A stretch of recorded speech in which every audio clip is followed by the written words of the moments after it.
우리 함께 하신 분들에게 강하고 담대합시다. 서로 인사하시면서 말씀 앞으로 나아가겠습니다.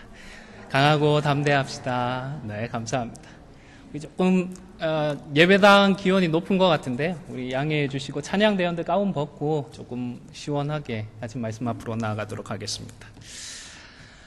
지난 주일에 저희들 우리의 마음을 강하고 담대하게 지키기 위해서 염려할 시간에 그 대신에 뭐 하자고 했죠?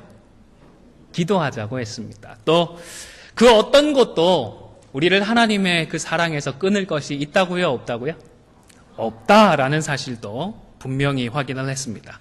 그리고 하나님께서 말씀을 주실 때에는 그 말씀 앞에서 변명하거나 우리 자신을 합리화하지 말고 겸손히 무엇을 하자고요?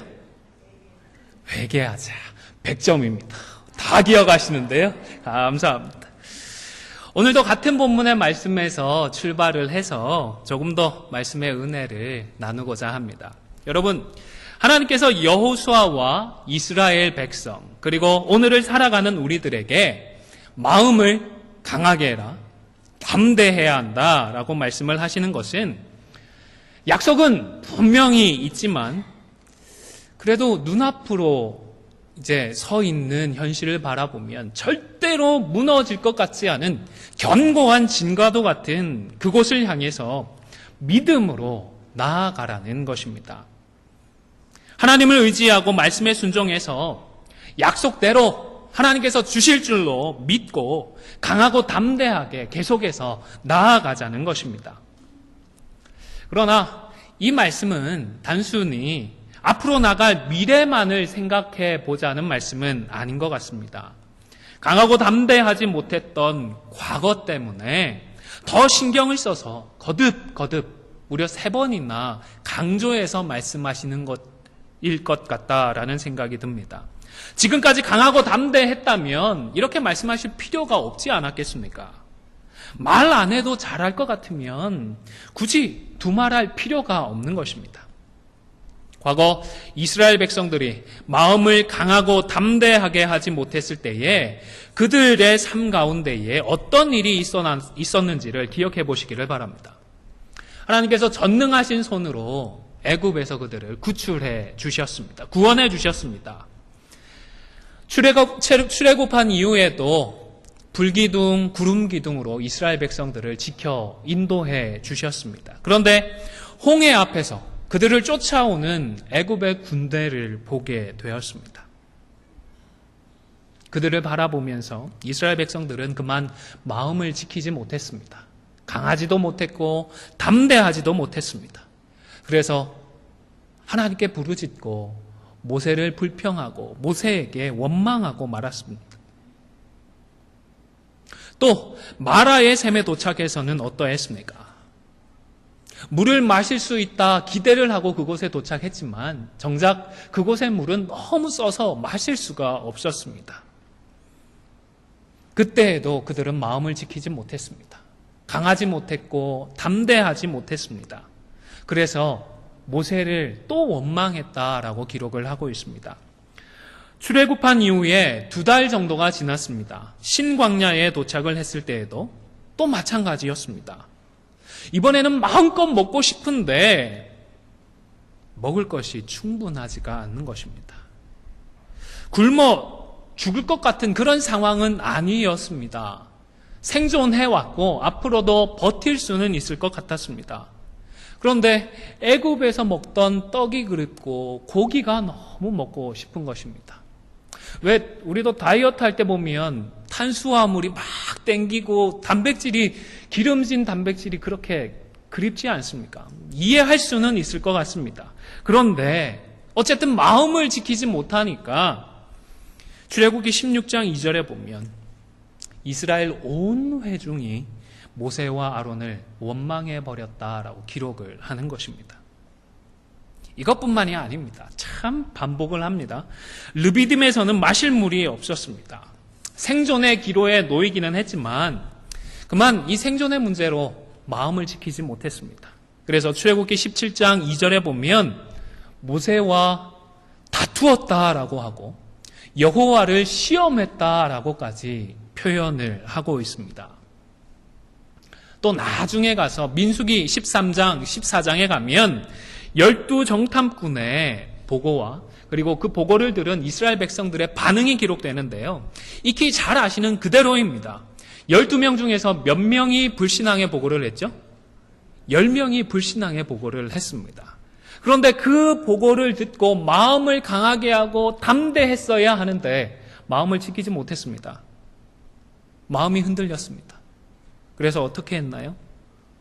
밤새도록 통곡했다라고 합니다. 그리고 모세와 아론을 원망했다라고 기록을 하는 것입니다. 그리고 심지어 민수기 14장 4절에 보면 이에 서로 말하되 우리가 한 지휘관을 세우고 애굽으로 돌아가자라고까지 말했던 것입니다.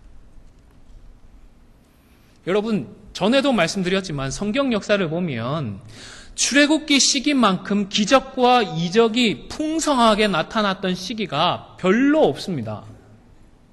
성경 역사 기간 동안에 항상 하나님께서 기적과 이적과 역사를 보여주셨던 것이 아니라 특별하게 하나님의 뜻을 보여주기 위하여서 역사하신 정말로 축복받은 시기가 따로 있는데 이 출애굽기 시대가 그러했습니다. 아마 예수님께서 이 땅에 오셨던 그 공생애 기간 3년 그리고 성령 하나님께서 강림하셨던 오순절 기간을 제외하고는 제일 복된 시기가 이 출애굽기 시기가 아닐까라는 생각을 합니다. 구약 성경을 읽다가 보면 구약 성경의 저자들이 이 시기를 얼마나 축복된 시기로, 복된 시기로, 또 영광스러운 시기로 기억을 하고 기록을 하는지 모릅니다. 그런데 여러분, 기적과 이적과 축복이 아무리 풍성하게 반복이 되고 있다 하더라도 우리들의 마음은 상황이나 환경이 조금만 변해도 흔들리더라는 사실입니다. 하나님의 역사를 경험하고 바로 돌아서서 눈앞의 상황이 좀 안 좋다 싶으면 하나님 지금까지 도와주셨듯이 이번에도 좀 도와주십시오. 기도하지는 않고 오히려 불평하고 원망부터 하더라는 것입니다. 그렇기 때문에 하나님은 강하고 담대하라는 이 말씀을 통하여서 과거에 반복했던 실수들을 기억하고 이제 앞으로는 다시 반복하지 말라고 말씀을 하시는 것입니다. 특별히 과거의 이러한 과오를 보면 그들의 행동이 아니라 그들의 마음, 그리고 마음에서 비롯되는 말로 하나님 앞에서 실수하고 범죄했다라는 사실을 우리가 알 수 있습니다. 물론 시내산에서 금송아지를 만들었을 때나 유혹에 빠져서 음행했던 그런 구체적으로 행동으로 하는 범죄들도 있었지만 앞서 제가 반복해서 언급했었던 그 대부분의 사건들은 행위가 아니라 말로써 실수하고 말로써 범죄하는 일이었습니다. 말로 범죄했으니까 좀 덜한 것 아닌가요? 어떻게 생각하십니까?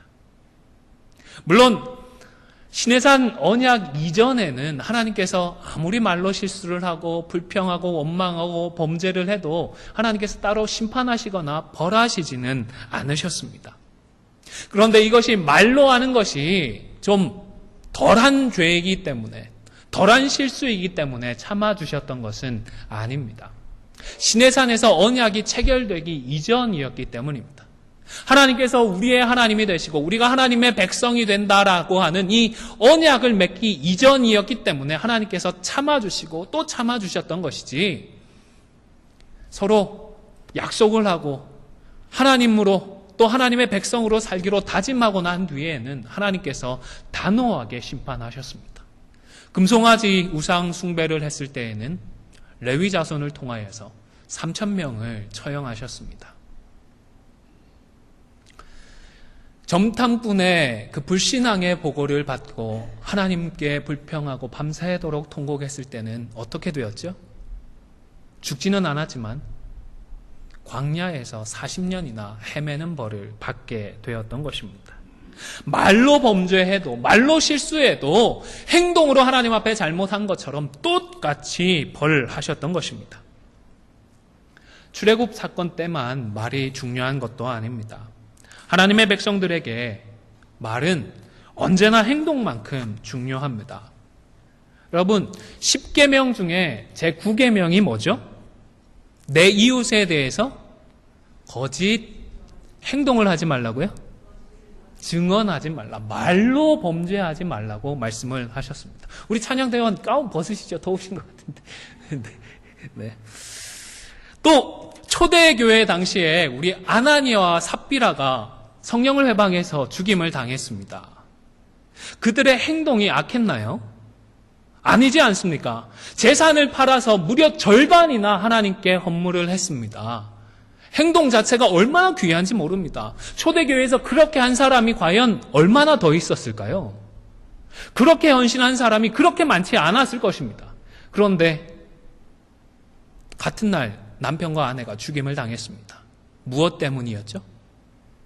네, 행동이 아니라 말이 문제였습니다. 말로 하나님 앞에 범죄했기 때문이었습니다. 여러분, 이렇듯이 우리가 우리의 마음을 강하고 담대하게 지키지 못할 때에 말로 실수하고 말로 범죄하게 됩니다. 왜냐하면 우리의 마음이 말의 근원이기 때문입니다. 사람의 말은요, 단순히 말이 아니라 그 사람의 마음을 드러내는 것입니다.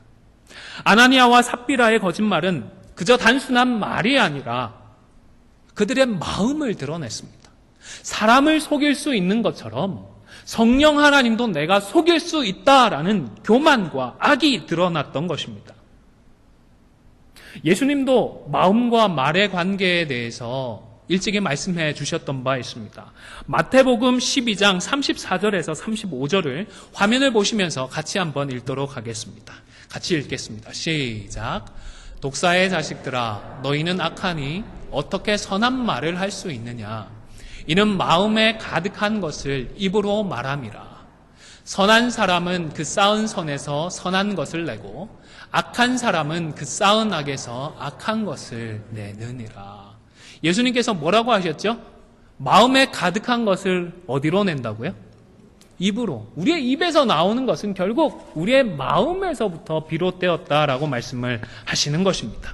자신을 향해서 바알세불의 힘을 힘입어 귀신을 쫓아낸다라는 모함을 하는 바리새인들을 향하여서 예수님께서 이렇게 말씀을 하셨던 것입니다. 바리새인들의 마음이 악해서 마음에 가득 차 있는 악한 말을 이렇게 하고 쉽게 하고 있다는 것입니다. 마음이 선한 사람은 선한 말을 하지 악한 말을 할 수가 없다라고 말씀을 하시는 것입니다. 앞서 살펴보았던 이스라엘의 경우도 마찬가지입니다. 그들이 하나님께서 베풀어 주셨던 은혜와 축복을 기억하면서 그들의 마음을 평화와 사랑으로 그리고 감사로 지켜냈다면 불평하고 원망하는 말들이 먼저 튀어나오게 되었을까요? 먹고 마실 것이 없고 도저히 차지할 수 없을 것 같은 상황만 보면서 그들의 마음을 강하고 담대하게 지키지 못하니까 마음에 이런 것들로 가득 차버리고 결국 입술에서도 불평과 원망이 튀어나오고 말았던 것입니다. 여러분, 마음이 사랑으로 가득 차 있고 마음이 하나님의 은혜로 가득 차 있으면 말도 은혜롭고 말도 사랑스럽습니다. 지난 주간에 저희 집 아이들과 또 저희 집사님 댁의 아이들이 함께 메릴랜드에 있었던 SFC 수련회, 중고등부 수련회에 다녀왔습니다. 월요일에 데려다주고 목요일에 가서 다시 데리고 오는데 4일 떨어져 있었지 않습니까? 그 사이에 저희 아이의 말투가 달라져 있었습니다. 픽업하러 딱 가서 거기 메릴랜드 수련회 장소에 도착을 해서 예배 마치고 딱 만났는데요. 애가 여러분 사춘기 남자의 말과 행동 상상이 되시죠? 평소에는 말을 걸어도 별로 반응도 하지 않습니다. 가끔 가다 말을 해도 그 퉁명스럽게 툭툭 내뱉는 그런 시기인데 뭐 심부름 좀 해라 하면 진짜 난리라도 날 것 같습니다. 사춘기 때 그 아이들의 마음속에 복잡 미묘한 것들이 가득 차 있기 때문일 텐데 수련회 가서 4일 동안 말씀을 배우고 뜨겁게 찬양하고 목이 터져라 기도하면서 그 마음에 아마 하나님께서 주시는 은혜로 가득 찼던 것 같습니다. 만났는데 말투부터 달라져 있는 거 있죠. 이제 좀 오래 갔으면 좋겠습니다. 오래 갔으면 좋겠는데, 얼마나 제가 감사한지요. 표정도 밝았습니다. 비단 아이들만 그런 게 아니잖아요. 우리가 말씀으로 은혜 받고 부흥회를 맞이해서 은혜 충만, 성령 충만하면 우리의 입에서 나오는 말 다르지 않습니까? 남편의 말이 다르고 아내의 말이 다릅니다. 성도들의 말이 다르게 느껴지더라는 것입니다. 그런데 제가 지금 말씀을 드리고자 하는 것은 말을 통해서 우리의 마음을 들킬 수가 있으니까 말을 조심해라, 이런 말씀을 드리고자 함이 아닙니다. 물론 말을 조심하지 말라는 것은 결코 아닙니다. 오해 마십시오. 말은 조심해야 합니다. 오늘 제가 말씀드리고자 하는 것은 우선 요즘 내가 무슨 말을 하고 있는지에 좀 민감하게 반응을 하면서 스스로의 마음을 점검하자는 것입니다. 왜요? 말이 우리의 마음을 드러내는 것이기 때문입니다. 말을 통하여서 내 마음이 지금 어떤지를 점검을 하자는 것입니다. 물론 우리 마음이 지금 무엇으로 차 있는지를 점검하고 알 수 있다고 해서 우리가 우리의 마음을 마음대로 바꿀 수 있는 것은 아닌 것 같습니다. 왜냐하면 마음에는 그냥 그런 생각들이 떠오르기 때문입니다. 좋으면 좋은 것이 떠오르고 싫으면 싫은 것이 떠오릅니다. 미우면 밉고 힘들면 힘들다. 자연스럽게 자동적으로 그런 생각들이 채워지는 것입니다. 우리의 이성으로 설득한다고 설득이 되어졌습니까? 우리의 의지로 바꾸려고 노력을 한다고 그게 쉽게 바뀌지가 않습니다. 말로 범죄했던 이스라엘 백성들을 다시 생각해 보시기를 바랍니다. 출애굽을 하고 구름 기둥, 불 기둥으로 하나님께서 도와주시지만 당장 마실 물이 없으면 내가 그러려고 한 것도 아닌데 마음에는 일단 그런 불평, 불만들부터 가득 차더라는 것입니다. 원망이 생기더라는 것입니다. 이민 생활을 해오시면서 이런 걱정, 저런 걱정들, 염려를 해보신 분들도 많이 계실 줄로 압니다. 미국이라는 나라가 한국보다는 노력한 만큼 열매를 거둘 수 있는 복된 나라이기는 하지만 그래도 애를 쓰고 노력을 해도 사업이나 직장에 문제가 생겨서 당장의 수입이 없어지고 말 그대로 우리가 빌빌거리는 그런 상황에는 하나님 왜 이러십니까? 제가 무슨 잘못했습니까? 이런 불평과 원망이 자동적으로 생기지 않으셨습니까? 어렵고 힘든 일이 있으면 불평하는 마음이 마음속에 먼저 차더라는 것입니다. 또 애굽의 군대가 칼과 창을 들고 전차를 타고 쫓아오고 있습니다. 당연히 마음에 두려운 것이 가득 차지요. 미국 이민 오셔서 참 험악한 일도 많이 겪으셨다고 들었습니다. 어떤 분들은 칼로 위협을 당하기도 하고 또 어떤 분들은 총으로 위협당하신 적도 있다고 들었습니다. 말씀은 덤덤하게 해주시는데 옆에서 그냥 간접적으로 듣기만 해도 심장이 벌렁벌렁 하는데 그 당시에 그 일을 겪으셨던 분들은 정말 어떠셨을까라는 생각을 해보게 되었습니다. 아마 그 순간에는 하나님 왜 이러십니까? 이런 생각조차도 못하지 않았을까 싶습니다. 어려운 일들, 힘든 일들, 고통스러운 일이 있을 때에는 마음 자체를 우리가 컨트롤할 수가 없습니다. 스스로 바꿀 수가 없는 것입니다. 그러나 여러분, 우리는 우리의 마음을 어떻게 할 수 없지만 우리 하나님은 우리 마음을 변화시켜 주실 수 있는 줄로 믿으시기를 바랍니다. 말로요, 우리의 마음 상태를 진단하고 난 다음에 하나님께서 내 마음을 강하게 해주시고 담대하게 해주셔야만 할 상황이다 싶을 때에는 어떻게 해야 할까요? 기도해야 하는 것입니다. 하나님 지켜주십시오. 하나님 우리의 마음을 강하고 담대하게 지켜주십시오. 십자가를 붙들고 주의 이름으로 간구해야 하는 것입니다. 만약에 이스라엘 백성들이 불평하는 마음, 원망하는 마음이 생겼을 때에 그냥 그대로 표현해버리지 않고 그때 하나님께 먼저 기도했더라면 상황이 어떻게 달라졌을까요? 정탐꾼의 보고를 듣고 밤새도록 통곡했다고 하는데 통곡하고 불평하고 원망하는 대신에 밤새 오래도록 통성으로 기도했다면 어떻게 그들의 역사가 달라졌을까요? 적어도 40년간 광야를 헤매는 일은 없지 않았겠습니까? 여러분, 내 입에서 나오는 말들로 우리의 마음을 진단하고 혹 문제가 있다면 내가 그것을 바꾸려고 애쓰지 말고 변화받기 위하여서 기도하실 수 있기를 바랍니다. 하나님께서 나를 만져주시고 위로해 주시고 힘을 주시고 새롭게 해주시고 변화시켜 주시기를 기도함으로 마음을 강하고 담대하게 지켜나가는 저와 여러분이 다 되실 수 있기를 주님의 이름으로 간절히 축원을 드립니다. 그런데 이 말이라고 하는 것은 우리의 마음을 드러내는 것이기도 하지만 또 실수와도 관련이 있습니다. 다시 말해서 항상 우리 마음을 드러내는 것은 아니고 실수로 그런 말을 하는 경우도 많이 있더라는 것입니다. 여러분, 말이라고 하는 것이 정말 위력이 대단합니다. 한마디 말로 얼마나 되는 빚을 갚는다고요? 성경에 있는 것은 아니지만 우리 속담에는 천냥빚도 갚을 수 있다라고 말을 합니다. 실제로 그렇게 빚을 갚을 수 있는지는 모르겠지만 말 한마디가 사람을 죽이는 것은 사실인 것 같습니다. 의도를 했든 의도하지 않았든 간에 이 말 한마디의 위력이 이만큼 크더라는 것입니다.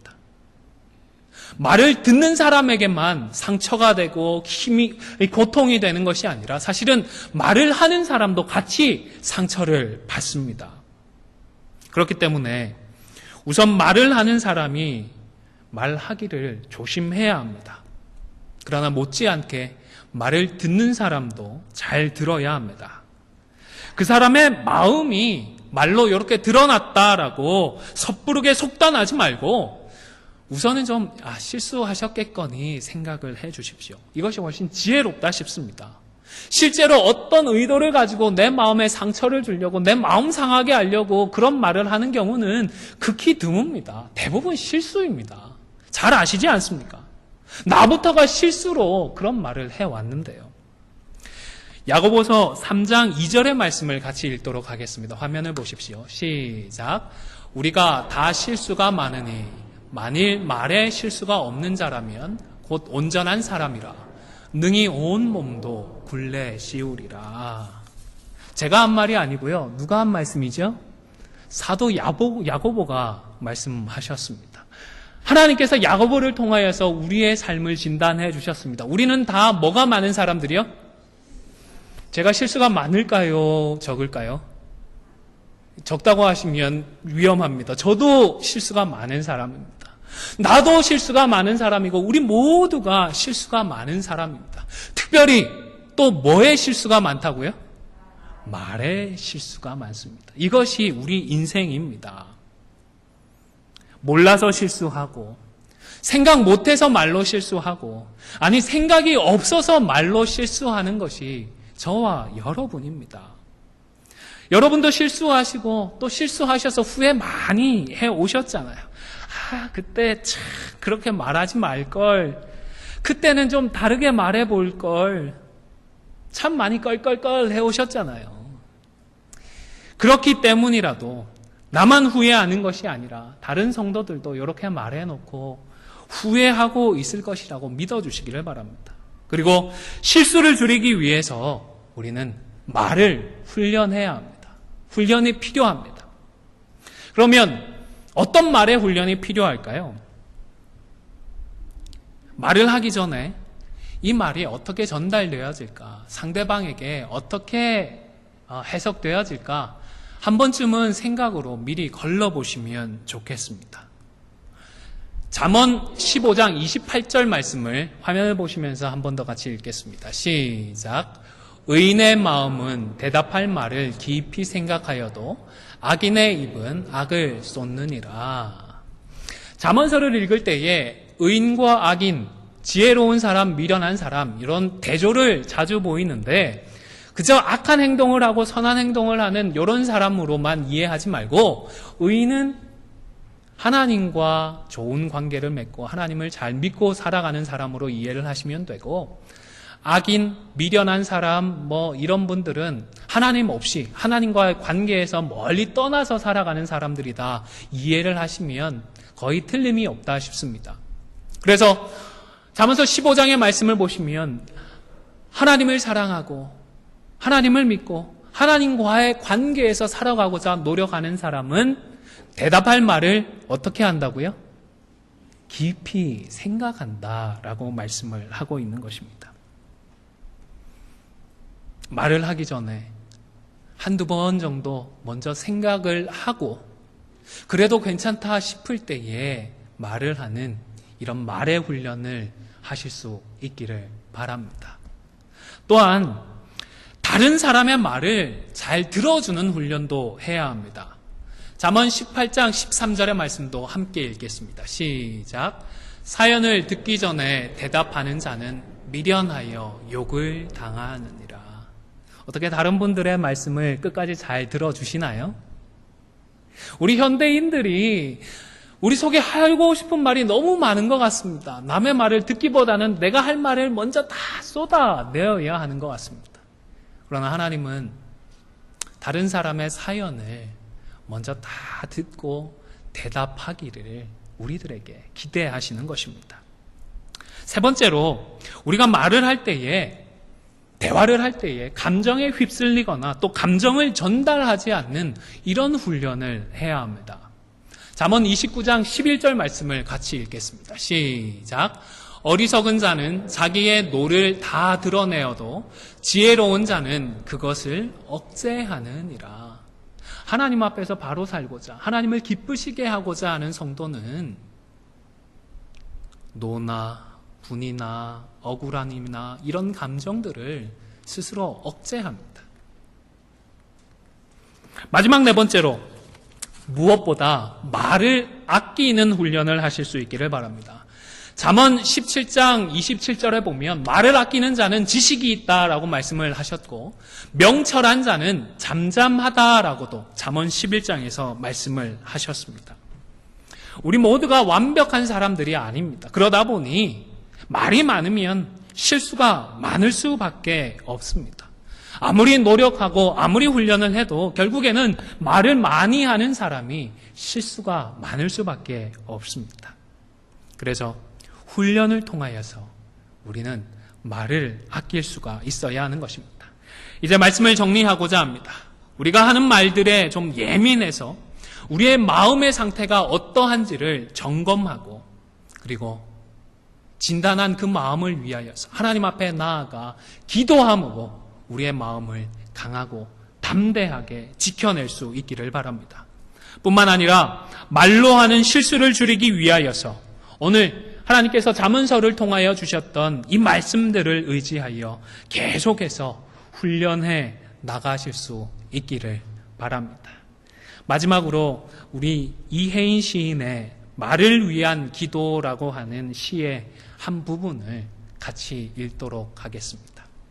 화면을 보시면서 함께 기도하는 마음으로 읽도록 하겠습니다. 시작.